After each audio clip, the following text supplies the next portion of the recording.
اللہ کا واسطہ آیت الکرسی پڑھتے وقت یہ غلطی کبھی نہ کرنا۔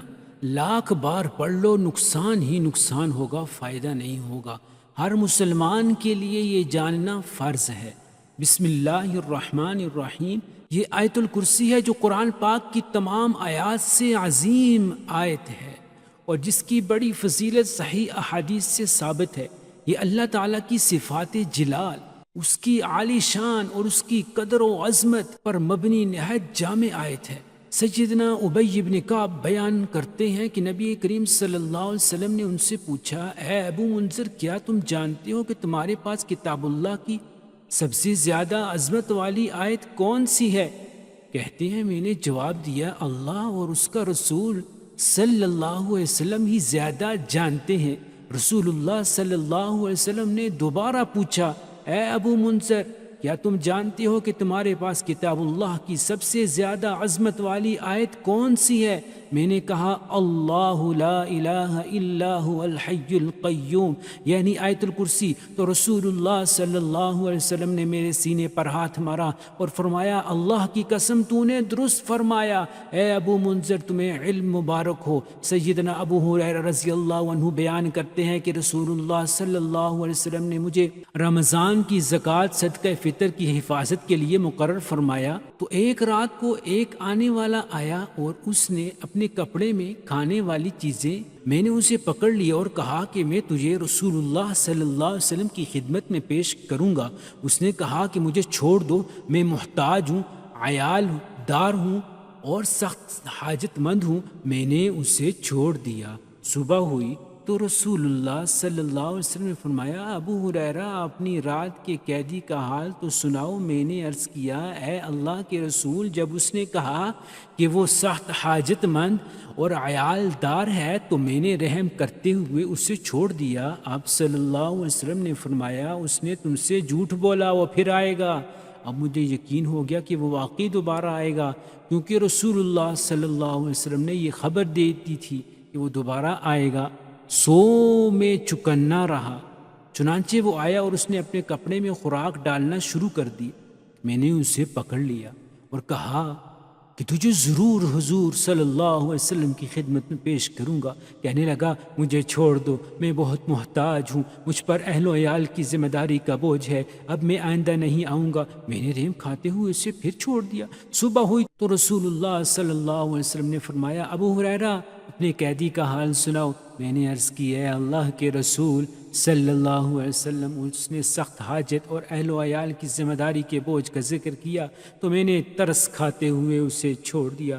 آپ صلی اللہ علیہ وسلم نے فرمایا، اس نے تم سے جھوٹ بولا ہے، وہ پھر آئے گا۔ میں نے تیسری بار اس کی گات لگائی تو وہ پھر آیا اور اس نے اپنے کپڑے میں کھانے کی اشیاء ڈالنا شروع کر دی تو میں نے اسے پکڑ لیا اور کہا، اب میں تجھے ضرور رسول اللہ صلی اللہ علیہ وسلم کی خدمت میں پیش کروں گا۔ بس یہ تیسری اور آخری دفعہ ہے۔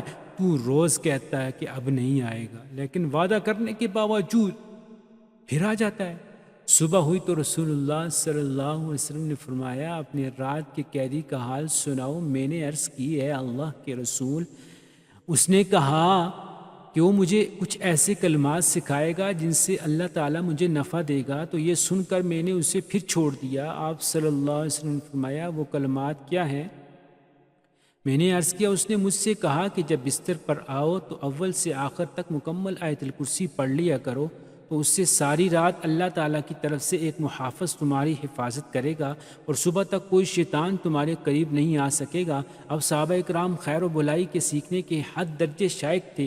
یہ سن کر نبی کریم صلی اللہ علیہ وسلم نے فرمایا، اس نے تم سے بات تو سچی کی ہے، حالانکہ وہ خود تو جھوٹا ہے۔ اے ابو ہریرہ، کیا تمہیں معلوم ہے کہ تم 3 راتیں کس سے بات کرتے رہے ہو؟ میں نے عرض کیا، نہیں۔ تو رسول اللہ صلی اللہ علیہ وسلم نے مجھے بتایا، وہ شیطان تھا۔ تو ناظرین، ہر مسلمان کے لیے یہ ضروری ہے کہ سوتے وقت اللہ کا نام پڑھ کر سوئے، اور جب ہم قرآن پاک کی سب سے طاقتور آیت یعنی آیت الکرسی پڑھ کر سوتے ہیں تو اللہ تعالیٰ کی حفاظت میں آ جاتے ہیں۔ ایک فرشتہ بھیجتا ہے اللہ تعالیٰ جو برے خوابوں اور تمام برائی سے پوری رات ہماری حفاظت کرتا ہے، اور ہم پوری رات اللہ کی حفاظت میں سکون کی نیند سوتے ہیں۔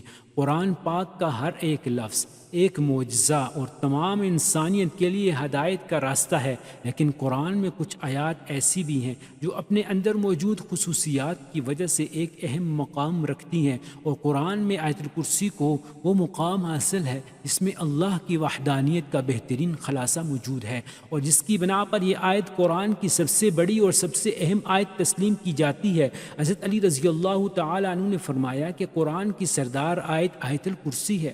جب ہم اس آیت میں موجود مقصد کو تلاش کرتے ہیں تو ہمیں معلوم ہوتا ہے کہ اللہ نے ہم پر کتنی نعمتیں نازل کی ہیں، تو ہمیں اللہ کے سامنے سجدہ کر کے اللہ کا شکر ادا کرنا چاہیے، لیکن بعض دفعہ ہم اپنی مصروف زندگیوں میں اتنا کھو جاتے ہیں کہ ہم اپنے ارد گرد اللہ کی نعمتوں کو نظر انداز کر دیتے ہیں، لیکن کہیں نہ کہیں ہمیں ہمارے ناشکرے دل کے اندر یہ خالی پن محسوس ہونے لگتا ہے کہ ہم جو بھی کچھ کر رہے ہیں یہ اللہ کے حکم اور فضل کے بغیر ممکن نہیں، تو ہم اس کا شکر کیوں نہیں ادا کرتے؟ اگر کہیں یہ تمام نعمتیں اللہ ہم سے واپس لے لے تو تب ہمارا کیا حال ہو؟ یہ سوال جب کسی کے ذہن میں آتا ہے تو اللہ کی ان تمام نعمتوں کا شکر گزار بن جاتا ہے۔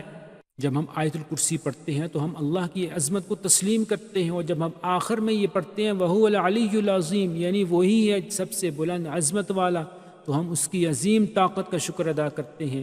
اور جب ہم ہر نماز کے آخر میں آیت الکرسی پڑھتے ہیں تو اللہ ہمارے دلوں کو اپنی نعمتوں اور شکر سے بھر دیتا ہے۔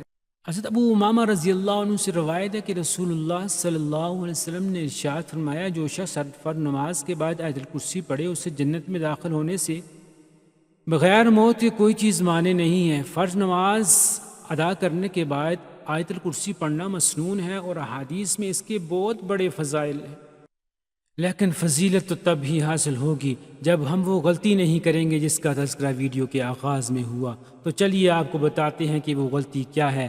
ناظرین، اگر لوگ جب آیت الکرسی پڑھتے ہیں تو بغیر اعوذ باللہ اور بسم اللہ کے پڑھنا شروع کر دیتے ہیں۔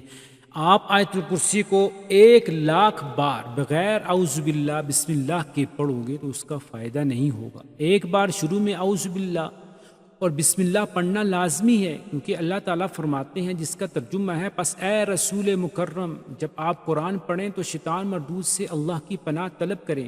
یہاں اللہ پاک کا یہ حکم ہے کہ جب قرآن پڑھیں تو اللہ کی شیطان مردود سے پناہ طلب کریں، یعنی اعوذ باللہ پڑھ لیں۔ یعنی قرآن پاک کے اندر خود اللہ تعالیٰ اس بات کا حکم دیتا ہے کہ جب تم قرآن پڑھو تو اعوذ باللہ پڑھو۔ اب خود ہی سوچ لیجئے کہ کتنے لوگ ہیں جو آیت الکرسی پڑھنے سے پہلے اعوذ باللہ پڑھتے ہیں۔ ناظرین، آپ نے یہ غلطی نہیں کرنی۔ جب بھی کوئی وظیفہ کریں جو قرآنی آیت پڑھنی ہو تو آپ نے اعوذ باللہ لازمی پڑھنی ہے، تبھی آپ کو اس کا فائدہ ہوگا۔ اور پہلے بھی ذکر کیا گیا ہے کہ اعوذ باللہ کا پڑھنا اللہ کا حکم ہے، اور اللہ کے حکم کو پورا نہ کیا جائے تو پھر اللہ تعالیٰ سے کیسے امید کی جا سکتی ہے کہ اللہ تعالیٰ ہماری دعا سنے گا اور ہم پر رحمت کرے گا۔ ناظرین، مذکورہ آیت کی تفسیر میں مفسرین لکھتے ہیں کہ اللہ تعالیٰ نے انبیاء علیہ السلام کے دلوں میں وسوسہ ڈالنے کی شیطان کو قدرت دی ہے، جیسا کہ قرآن مجید میں ہے۔ پھر شیطان نے آدم کی طرف وسوسہ ڈالا اور پھر کہا، اے آدم، کیا میں تم کو دوام کے درخت کا پتہ بتاؤں، اور ایسی بادشاہت کا جو کبھی کمزور نہ ہو؟ اور جب شیطان کے شر سے اللہ تعالیٰ کی پناہ طلب کی جائے تو پھر انسان شیطان کے شر سے محفوظ رہتا ہے، جیسا کہ قرآن مجید میں ہے۔ بے شک جو لوگ اللہ سے ڈرتے ہیں انہیں شیطان کی طرف سے کوئی وسوسہ آتا ہے تو وہ فوراً اللہ کو یاد کرتے ہیں، اور اسی وقت ان کی آنکھیں کھل جاتی ہیں۔ اور جب یہ ثابت ہو گیا کہ نبیوں کی طرف بھی شیطان وسوسہ ڈالتا ہے اور اللہ کو یاد کرنے کے سبب وہ وسوسہ زائل ہو جاتا ہے۔ قرآن پاک کی مذکورہ آیتیں اس بات کا تقاضا کرتی ہیں کہ جب آپ قرآن پڑھیں تو شیطان مردود سے اللہ کی پناہ طلب کریں، تاکہ آپ کا قرآن پڑھنا شیطان کی وسوسے اندازی سے محفوظ ہو۔ اور جب رسول اللہ صلی اللہ علیہ وسلم کو یہ حکم دیا گیا تھا کہ آپ قرآن کریم کی تلاوت سے پہلے اعوذ باللہ پڑھیں، تمام مسلمان اس حکم کے تحت داخل ہیں، تو آپ سب بھی ہر نماز کے بعد آیت الکرسی لازمی پڑھیں، تاکہ مرنے سے پہلے آپ اور جنت کے درمیان صرف موت حائل ہو۔